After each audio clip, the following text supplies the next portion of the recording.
आज की रात मजा उसका आँखों से लीजिए।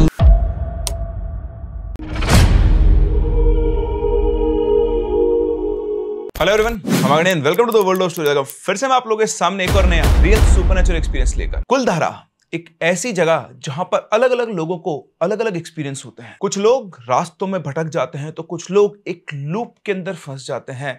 वो एक ही जगह पर घूमते रहते हैं, बार बार कहीं जाते हैं और मेन एक ही पॉइंट पर आकर अटक जाते हैं।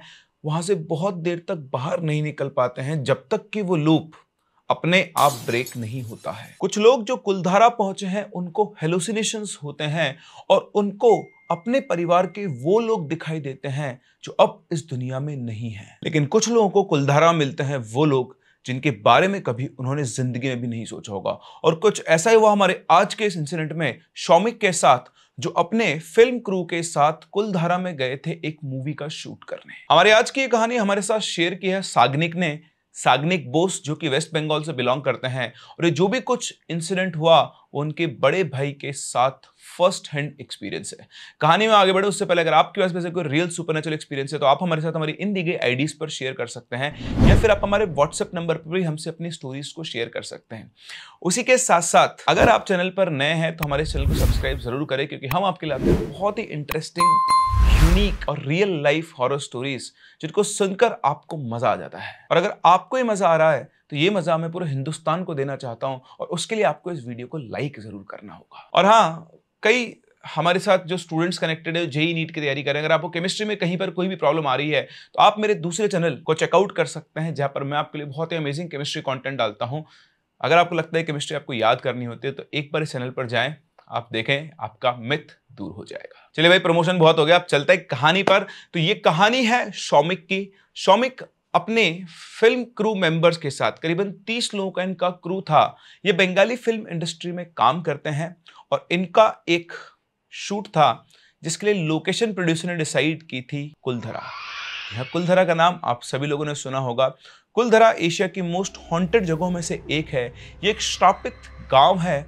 इस गांव में से एक साथ, मतलब कुछ सालों, मतलब कई सालों पहले की बात है, पूरा का पूरा गांव ये गायब हो गया था। इसका पहले भी आपको बहुत बार बता चुका हूं। एक जमींदार था शालेम सिंह, जिसकी नज़र इस गांव के मुखिया की बेटी पर पड़ी थी, और अपने गांव की इज्जत को बचाने के लिए पूरा का पूरा गांव एक रात में खाली हो गया। पालीवाल ब्राह्मणों का एक गांव था, और ऐसा कहते हैं कि जब वो लोग यहाँ से निकले, वो बड़े ही सिद्ध ब्राह्मण हुआ करते थे। जब ये वहाँ से निकले तो इस गाँव को श्राप देकर गए कि गाँव सदैव वीरान रहेगा और यहाँ पर कोई भी बस नहीं सकेगा।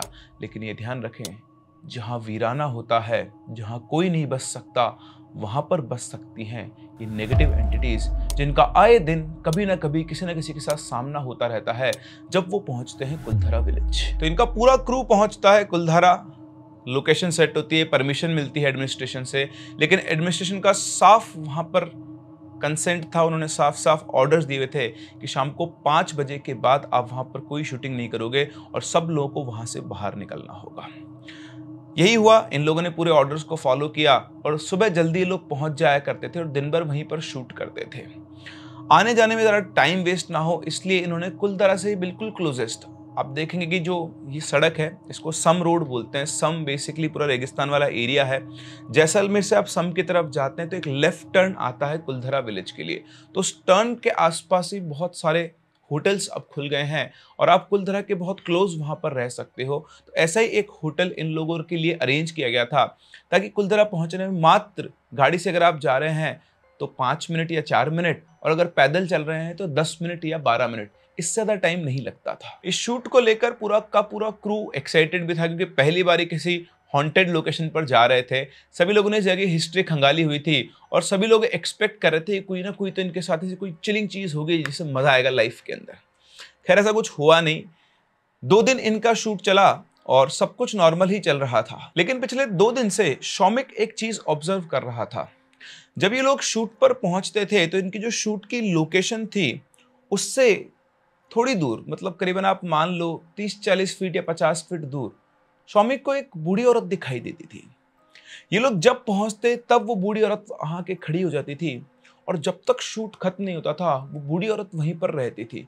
जब भी शौमिक की नजर उस तरफ पड़ती, उसको वो बूढ़ी औरत दिखाई दे रही होती थी। अब आप समझ सकते हैं जैसलमेर की चिलचिलाती हुई धूप। जी हाँ, राजस्थान, और राजस्थान का भी सबसे गर्म हिस्सा एक तरीके से आप ये मान के चल सकते हैं जैसलमेर, जहां पर अगर आप गाड़ी की छत के ऊपर अंडा फोड़ के रख दें तो भैया वो ऑमलेट में कन्वर्ट हो जाता है।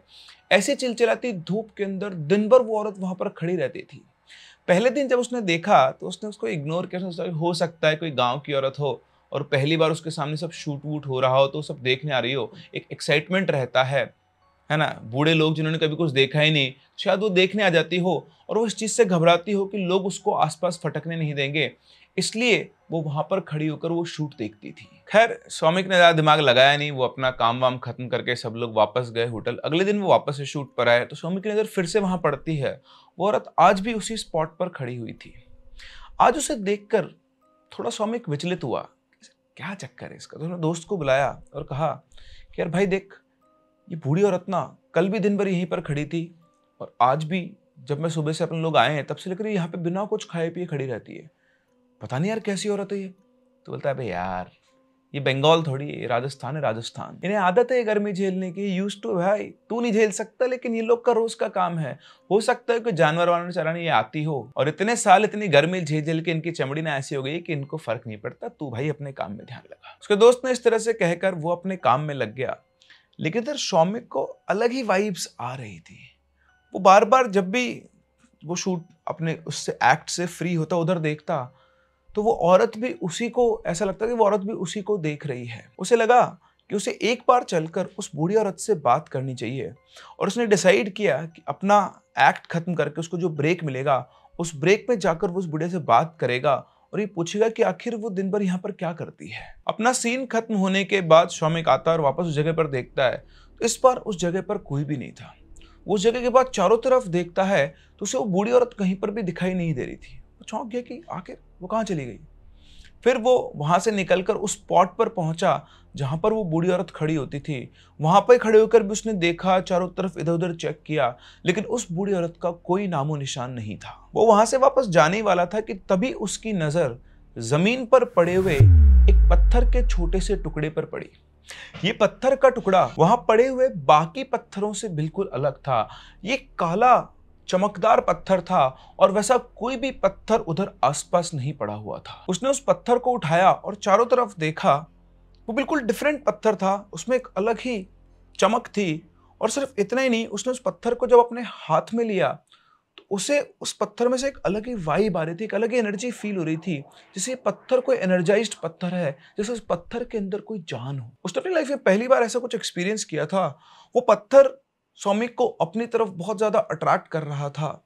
उसने फिर एक बार चारों तरफ देखा और उसके बाद उसने उस पत्थर को अपनी जेब में रख लिया और वापस से अपने शूट के लोकेशन पर चला गया और अपने शूटिंग के काम में व्यस्त हो गया। शूटिंग के दौरान भी शौमिक ने 2-3 बार उस जगह पर देखा, लेकिन उसे वो बूढ़ी औरत उसके बाद दिखाई नहीं दी। इवन जब शाम को शूट खत्म और सब लोग वापस जाने वाले थे तब भी उसने उस स्पॉट पर देखा तो वहां पर वो बूढ़ी औरत नहीं थी।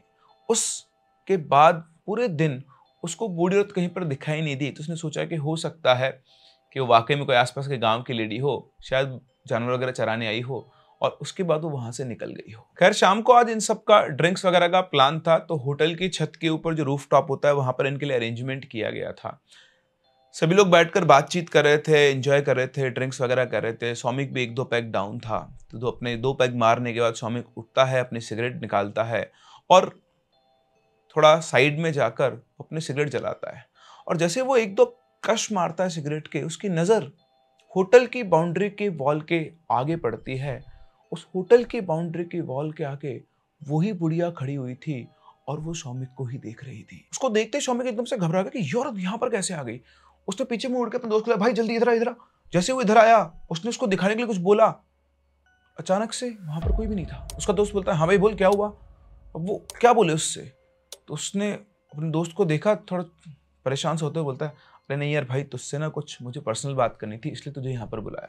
तो बोलता है, हाँ बोल। शौमिक उससे कहता है, यार एक बात बता, अभी हम पिछले 2 दिन से यहाँ पर शूट कर रहे हैं, शूट करते हुए तेरे को आसपास कोई बूढ़ी औरत दिखाई दी क्या? तो वो कहता है, नहीं यार मुझे तो ऐसी कोई औरत दिखाई नहीं दी। क्यों, क्या हुआ? तो नहीं नहीं यार कुछ नहीं। अच्छा चल एक काम कर, तू मेरी जगह पर आ यहाँ पर और चारों तरफ देख, नीचे सड़क पे, होटल की बाउंड्री वॉल पे या थोड़ा दूर तक भी, तुझे यहाँ पर कोई दिखाई दे रहा है क्या? जैसा सौमिक ने कहा, वो लड़का उसी जगह पर खड़ा हुआ, उसने चारों तरफ देखा और थोड़ा देख के बाद बोलता है कि भाई मुझे तो यहाँ पे कोई दिखाई नहीं दे रहा है, मुझे बस समझ में नहीं आ रहा है आखिर तो मुझे दिखाना क्या चाह रहा है। उसकी बात सुनकर सौमिक हंसने लगता है और बोलता है, अरे भाई डर मत, मैं तो मजाक कर रहा था, कुछ नहीं है, मैं तो तुझे बस डराने की कोशिश कर रहा था, मुझे लगा कुलधारा के नाम से तू शायद डर जाएगा। तो बोलता है, अरे क्या भाई यार, ये भूत वूत कुछ नहीं होता है ना, ये सब मन का वहम होता है, तू शांति से बैठ, दारू पी और मुझे भी पीने दे।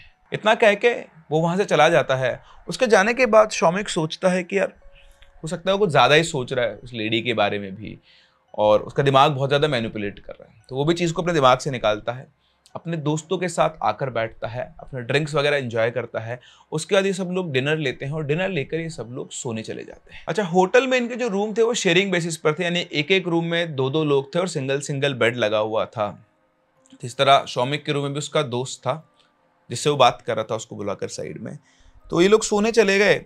सोकर जब गहरी नींद में गया सौमिक, तो उसे एकदम से फील हुआ कि उसकी छाती के ऊपर कोई बैठा हुआ है। वो होता है ना, आपको एक प्रेशर फील होता है अपने चेस्ट के ऊपर, तो उसको फील हो रहा था। तो शुरू में तो उसने उसको इग्नोर किया, लेकिन जब सांस लेने में दिक्कत हुई तो उसने आंख खोली, और जैसे उसने आंख खोली उसकी हालत खराब हो गई। उसके छाती के ऊपर वही बुढ़िया बैठी हुई थी जो उसे कुलधारा के अंदर दिखाई दी थी। वो बुरी तरह से डर गया और डर के अपने रूममेट को जगाने की कोशिश कर रहा था, चिल्लाने की कोशिश कर रहा था, लेकिन उसके गले से आवाज ही नहीं निकल रही थी। ऐसा लग रहा था उसका गला चोक हो गया है और वो चाहकर भी बोल नहीं पा रहा था। और सामने उसकी आंखों की वो बुढ़िया जो थी वो बैठी हुई थी, और जैसे तैसे करके उसने अपनी हिम्मत बटोर के आवाज लगाई अपने दोस्त को। इतनी हिम्मत जुटा पाए कि उसकी आवाज के दोस्त तक पहुंच पाए, और उसकी आवाज सुनते उसका दोस्त फटाफट से खड़ा हो गया और सीधा सौमिक के पास और पूछा, क्या हुआ? जब वो आया तब जाके कहीं पर सौमिक रिलैक्स हो पाया, और वो लंबी लंबी सांसें ले रहा था जैसे घबराने के बाद आदमी लेता है। उसको इस तरह से बिहेव करते हुए देखकर उसका दोस्त उससे पूछता है, भाई तुझे क्या हुआ, कोई बुरा सपना देखा क्या? उसकी बात सुनकर सौमिक बोलता है, यार भाई मैं सोया हुआ था और तभी मुझे ऐसा लगा कि एक बूढ़ी औरत मेरे चेस्ट के ऊपर बैठी हुई है, और मैं सांस नहीं ले पा रहा था, मैं बोल नहीं पा रहा था, मेरा दम घुट रहा था। तो उसका दोस्त हंसते बोलता है, अरे भाई तेरा वहम है यार, स्लीप पैरालिसिस होगा तेरे को। देख क्या होता है ना, कई बार हम लोग जब चीज़ों के बारे में ज़्यादा सोचते हैं तो ऐसे इंसिडेंट हमारे साथ हो जाते हैं, ऐसा हमें फील होता है। ऐसा कुछ भी नहीं है। ऐसे एकदम से अगर कोई होता, मान ली कोई बूढ़ी औरत होती भी, तो रूम में से एकदम से गायब थोड़े ना हो जाती। देख ये तेरे ना आफ्टर इफेक्ट चल रहे हैं कुलधारा के। जब हम लोग कुलधारा आए हैं, हम लोगों ने जब रास्ते में आ रहे थे, हमने पूरी इसकी हिस्ट्री की बात की थी, तो तेरे दिमाग में ना उसी की बातें चल रही है। अब 2 दिन से हम वहाँ शूट भी कर रहे हैं, तूने मुझसे पूछा भी था कोई बूढ़ी औरत दिखाई दी या नहीं दी, तो तेरा दिमाग क्या ना मैनिपुलेट कर रहा है और तुझे इन चीज़ों का वहम हो रहा है। दिमाग से चीज़ें निकाल, कल वापस शूट पर जाना है, वैसे भी थके हुए हैं, तू भी सो जा, मुझे भी सोने दे। सौमिक उसको समझा नहीं पा रहा था कि ये वहम नहीं है, लेकिन उन्हें समझ में आ गया था कि इससे बहस करने का कोई मतलब नहीं। उसने बोला, हाँ यार भाई ठीक है, ऐसा हो सकता है, चल तू सो जा, मैं भी सोता हूँ। और इतना कहकर वो वापस से सोने चले गए। लेकिन अब देखो, आपके रूम में अगर कोई भूत या नेगेटिव एंटिटी है तो भाई साहब वो कहीं पर भी आ सकती है, लेकिन आपके कंबल में नहीं आ सकती। आज तक की मैंने जितने भी इंसिडेंट देखे हैं, आप लोग पूछते ना नेगेटिव एंटिटी से कैसे बचे, भाई साहब एक कंबल खरीद लो और उस कंबल के अंदर घुस जाओ। पता नहीं ऐसी कौन सी शक्ति है कंबल के अंदर, ऐसी कौन सी लक्ष्मण रेखा है कि उसको पार करके आपके कंबल में नहीं आ पाती है। और कुछ ऐसा ही हुआ यहां पर भी। सौमिक अपने बेड पर लेटा और अपना कंबल ओढ़कर सर से लेकर पांव तक वो बिल्कुल सिमट के वहां पर सो गया। और जैसे ही वो लेटने के 5 मिनट के बाद उसे किसी की भारी भारी सांस लेने की आवाज आ रही थी। उसे ऐसा लग रहा था कि कोई उसके पास लेटा हुआ है और लेटकर वो सांसें भर रहा है। सौमिक को डर तो लग रहा था, लेकिन वो भी ढीठ बन के उन्हीं आवाजों को सुनते सुनते सो गया, क्योंकि उसे पता था कि उसे अपने दोस्त को जगाने का कोई मतलब नहीं है, और बार बार अगर उसे जगाएगा तो सब लोग उसे पागल समझेंगे और पूरी रात खराब होगी जो अलग। और इस तरह से सौमिक को उसके कंबल ने बचा लिया। सुबह जब सौमिक उठा तो उसे अपने बेड के ऊपर एक लंबा सफेद बाल दिखा, और उस बाल को उसने उठाकर देखा तो एक औरत का बाल था, और उनके पूरे क्रू में कोई भी ऐसी लड़की नहीं थी जिसके सफेद बाल हो। पहली बात, दूसरा वो उसके रूम में नहीं आई थी। उस बाल को देखकर सौमिक कंफर्म हो चुका था कि रात को उसके साथ जो हुआ वो उसका वहम नहीं था। वो अपने रूममेट और अपने क्रू के बाकी दोस्तों और इवन अपने प्रोड्यूसर को बताता है कि किस तरह से रात को उसको ये फील हुआ था, और ये देखो ये बाल उसे अपने बेड पर मिला है। उसने अपने दोस्त को बोला कि देख मुझे कोई वहम नहीं हुआ था, रात को वाकई में कोई बूढ़ी औरत मेरी छाती के ऊपर बैठी हुई थी। तो उसको जो उसका प्रोड्यूसर है वो बोलता है कि देखो हम लोग एक हॉन्टेड लोकेशन पे शूट कर रहे हैं, इसलिए तुम्हें वहम हो रहा है। और रही है बाल की बात, तो भैया ये होटल है, यहाँ पर बहुत सारे लोग आते हैं, ये बेडशीट जो है वॉश होती हैं। आप देख पा रहे हैं हम जिस होटल में रुक रहे हैं वो कोई बहुत बड़ा 5 स्टार होटल नहीं है, ठीक ठाक होटल है, बजट होटल है। तो हो सकता है वॉशिंग के टाइम पर ये बाल इस बेडशीट पे चिपका रह गया हो। बेडशीट भी सफ़ेद है, बाल भी सफ़ेद है, स्टाफ को दिखा नहीं होगा। इससे ज़्यादा इस बाल की कोई और कहानी नहीं है। अब तुम इस बाल की खाल मत निकालो, हम लोग को शूट पर चलना है, फटाफट से रेडी हो जाओ। और इस तरह से उनमें से किसी ने भी शौमिक की बात पर विश्वास नहीं किया और उसे समझा दिया कि उसके साथ जो भी कुछ चल रहा है वो सिर्फ और सिर्फ उसके मन का वहम है। आज इनके शूट का आखिरी दिन था। अगले दिन इन लोगों को अपने घर यानी वेस्ट बंगाल के लिए वापस निकलना था। सभी लोग शूट पर पहुंचते हैं। आज का शेड्यूल थोड़ा रिगरस था। सभी लोग फटाफट से अपने सीन वगैरह सब कुछ खत्म करते हैं और शाम को 5 बजे शूट खत्म करके सब लोग वापस से होटल में पहुंच जाते हैं। और आते ही सब लोग अपनी पैकिंग वगैरह के ऊपर ध्यान देने लग जाते हैं क्योंकि अगले दिन इन लोगों की ट्रेन थी। शाम को जब शौमिक, उसका रूममेट और एक और दोस्त, ये सब लोग इनके रूम में बैठे हुए थे, तभी शौमिक को याद आया। उसने अपने दोस्त से कहा कि यार भाई मैं तुमको बताने भूल गया, मैं कुलधारा से ना एक पत्थर लेकर आऊँ जो कि बिल्कुल डिफरेंट है। तो उसका दूसरा दोस्त बोलता है अबे साले तू ये कुलधारा जो पत्थर उठा के लाया ना, तभी तो ये 2-3 दिन से ना अजीब अजीब चीजें एक्सपीरियंस कर रहा है। अब ये जो लड़का था ये उसका रूममेट नहीं था, इसका दूसरा एक और क्रू मेंबर ही था। उसने कहा देख कोई माने या ना माने लेकिन कुलधारा एक श्रापित जगह है और यहाँ से किसी भी चीज को ले जाना सही नहीं है। भाई ये पत्थर ना तो वापस वहीं पर छोड़ दे। तो उसका दूसरा दोस्त भी बोला कि हाँ रे सही बात बोल रहा है शौमिक, ये पत्थर तो यहीं पे छोड़ दे। तो बोला यार अभी तो रात हो गई है, वहां तो वापस जा नहीं सकते, कल निकलने से पहले छोड़ दूंगा, पर तुम लोग पत्थर देखना चाहोगे? तो उन्होंने बोला हाँ दिखा।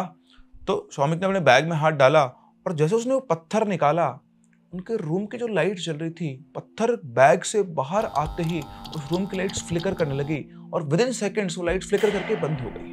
अब ऐसा हो सकता है कि पावर कट हो, लेकिन पावर कट में लाइट फ्लिकर करके एकदम से बंद नहीं होती, कभी कभी होती भी है। लेकिन लाइट बंद हुई सिर्फ उनके रूम की, बाकी पूरे होटल की लाइट चल रही थी। इतना देखते तीनों की हालत खराब हो गई, तीनों को तीनों एज इट इज जैसा था वैसा छोड़ के रूम से बाहर भाग गए।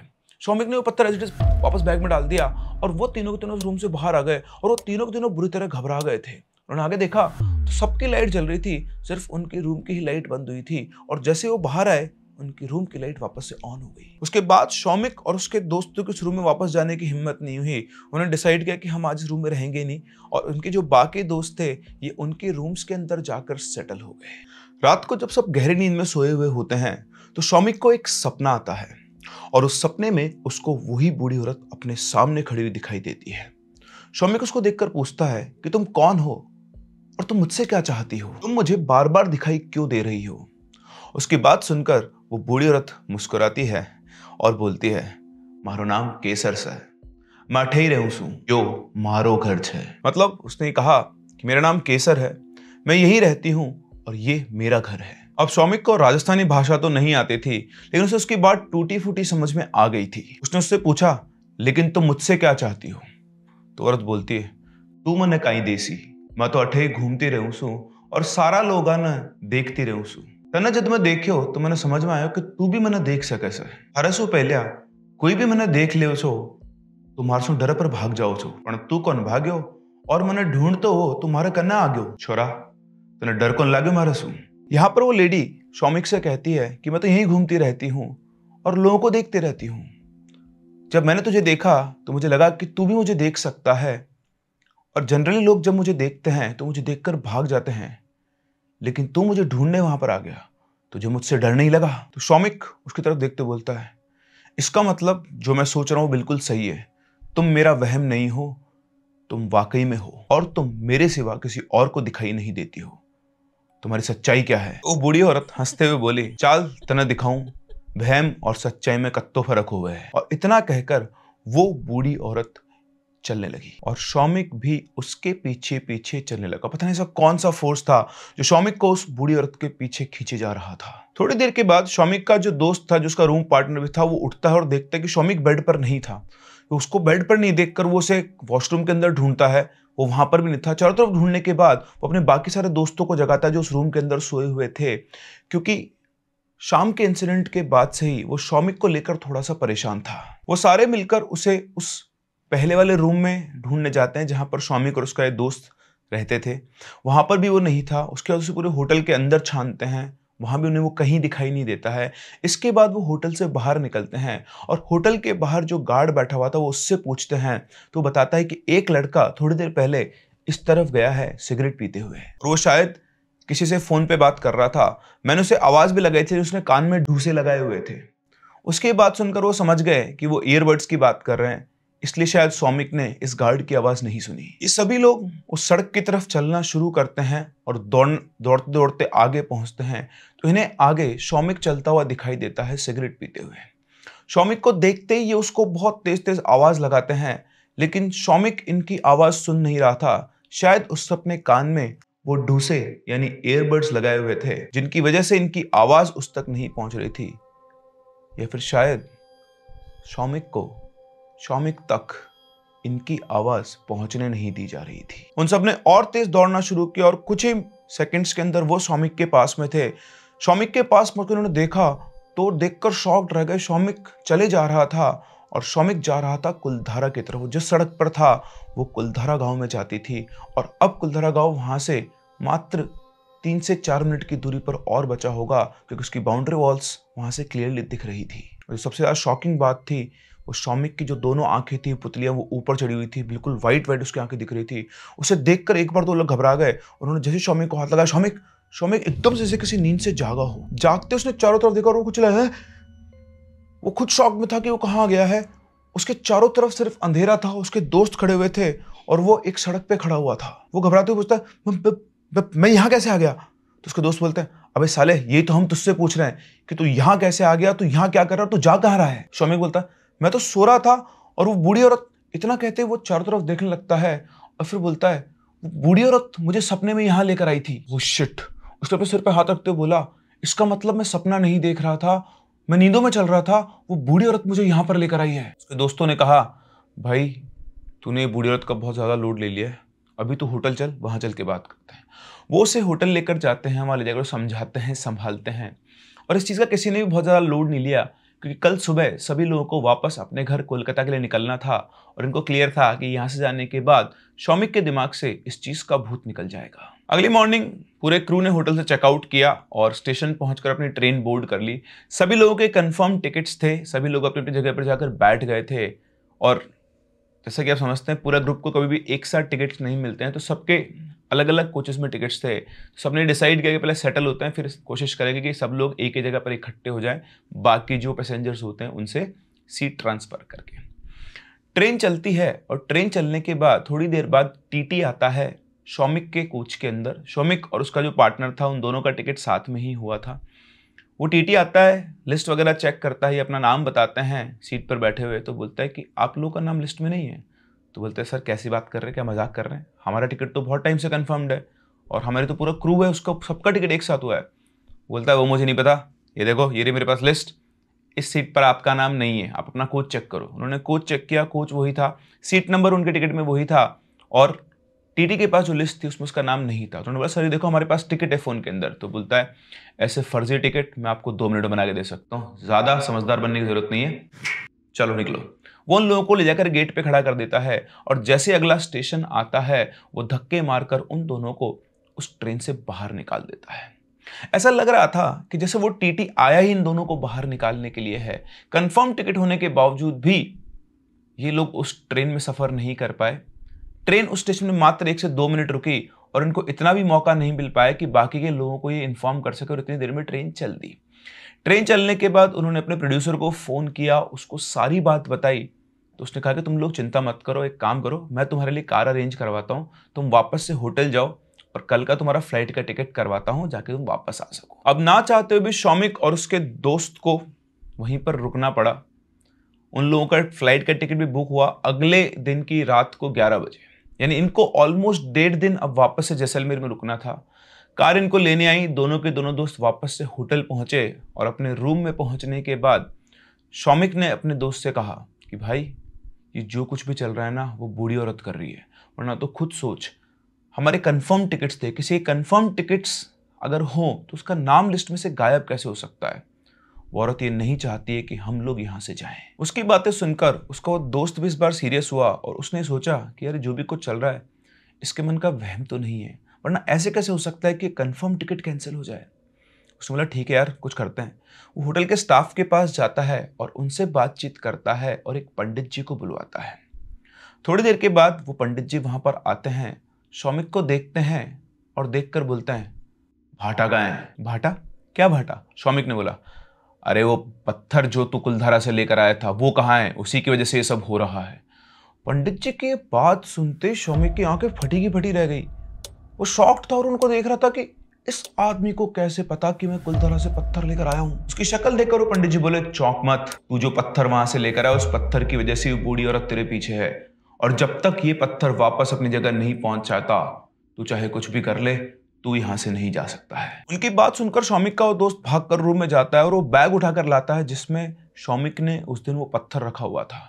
वो बैग लाता है, उन पंडित जी को देता है और बोलता है कि सर इस बैग की सबसे ऊपर वाली पॉकेट के अंदर ही वो पत्थर है। वो पंडित जी बैग की चेन खोलते हैं, अंदर हाथ डालते हैं और वो पत्थर अपनी हथेली पर रखते हैं। उसके बाद उस हथेली को बंद करते हैं, आंख बंद करते हैं, कुछ अपने आप मन में मंत्र पढ़ते हैं और मंत्र पढ़ने के बाद अपनी आंखें खोलते हैं और अपने साथ आए लड़के को इशारा करते हैं और साथ में शौमिक के दोस्त को अपनी तरफ बुलाते हैं। उसके बाद उस पत्थर को वो एक लाल कपड़े के अंदर बांधते हैं, शौमिक के दोस्त के हाथ में देते हैं, उसके कान में कुछ कहते हैं। उनके कान में कुछ कहने के बाद शौमिक का दोस्त और वो जो लड़का जो उन पंडित जी के साथ आया था वो वहां से निकल जाते हैं। करीब 15-20 मिनट के बाद शौमिक का दोस्त और वो पंडित जी के साथ आया हुआ लड़का वापस से होटल में आते हैं। उनके आने के बाद वो लड़का उन गुरुजी से कुछ कहता है और उसके बाद वो पंडित जी बोलते हैं कि अब तुम सुरक्षित हो, अब तुम यहाँ से जा सकते हो, अब वो बूढ़ी औरत तुम्हें कभी दोबारा दिखाई नहीं देगी। क्या हुआ क्या नहीं हुआ शौमिक को कुछ भी समझ में नहीं आया था। तो उनसे बोलता है कि सर ये सब क्या था और आपको उस पत्थर के बारे में कैसे पता चला। उन्होंने बताया कि उस बूढ़ी औरत की मृत्यु बहुत पहले हो चुकी है और वहीं पर भटकती रहती है। उस पत्थर के साथ उसका अस्तित्व जुड़ा हुआ है। तुम उस पत्थर को उस दिन उठाकर अपने साथ ले आए और तुम्हारे पीछे पीछे वो भी आ गई। और सिर्फ इतना ही नहीं, अगर तुम उस पत्थर को लेकर एक बार भी रात के समय कुलधारा चले जाते तो तुम वापस कभी लौट कर नहीं आते। उस रात जब तुम नींदों में चलते हुए कुलधारा की तरफ जा रहे थे तो ये मान लो कि तुम्हारे दोस्तों ने तुम्हारी जान बचा ली, वरना किसी को पता नहीं चलता कि तुम कहाँ चले गए। उनकी बात सुनकर शौमिक शॉक्ड हो जाता है क्योंकि अभी तक वो इस चीज को बहुत लाइट ले रहा था। लगता है कि बस उसे कुछ दिख रहा है, लेकिन उस दिन उसके दोस्तों ने शौमिक की जान बचा ली थी। उसके बाद उन्होंने फिर से कहा ये पत्थर का वापस वहां जाना बहुत जरूरी था, इसलिए मैंने तुम्हारे दोस्त को इस पत्थर को वापस वहां रख के आने को कहा है। अगर ये काम मैं तुमसे करवाता तो तुम्हारे ऊपर विपत्ति बढ़ सकती थी, लेकिन चिंता मत करो, अब तुम बिल्कुल सुरक्षित हो। बस एक बात का ध्यान रखना, आगे कभी भी तुम किसी ऐसी जगह पर जाओ जो श्रापित है, जिसके बारे में लोग कुछ कहते हैं, तो उस बात को मान लिया करो। यहाँ आने वाले जितने भी टूरिस्ट होते हैं उनको ये सबको बात पता है कि यहाँ कुछ प्रॉब्लम है। हम लोग भी ये कहते हैं, लेकिन लोग बात नहीं मानते हैं और फिर आप जैसे लोगों को दिक्कत से झेलनी पड़ती है। तो आगे से आप इस चीज़ का ध्यान रखें कि ऐसे किसी भी जगह से कुछ भी उठाकर ना लाए, चाहे वो सोना ही क्यों ना हो। इतना कहकर वो पंडित जी वहाँ से चले जाते हैं। उनके जाने के बाद उनके साथ में जो लड़का आया था वो इन दोनों से बातचीत करता है और इनसे कहता है कि आपको 8,000 रुपये देने हैं। शौमिक बोलता 8,000 रुपये, इतने ज़्यादा? तो बोलता है कि हाँ, 8,000 रुपये आपकी जान से महंगे तो नहीं है, ज़्यादा पैसे मैं आपसे मांग नहीं रहा हूँ। शौमिक का दोस्त समझाता है कि भाई दे दे, बहुत बड़ा काम हुआ है, वरना तुझे भी पता है कि अपने साथ क्या हुआ है। इस तरह से वो छोटा सा पत्थर जो शौमिक कुलधारा से लेकर आया था, बड़े विचित्र पत्थर को उसने देखा और उस पत्थर को लाने की कीमत उसको पैसे के फॉर्म में देनी 8,000 रुपये पड़ी, प्लस जो फ्लाइट के टिकट्स हुए वो, प्लस जो उसको मेंटल ट्रॉमा रहा वो। तो इस तरह से शौमिक को ये पत्थर बहुत भारी पड़ा।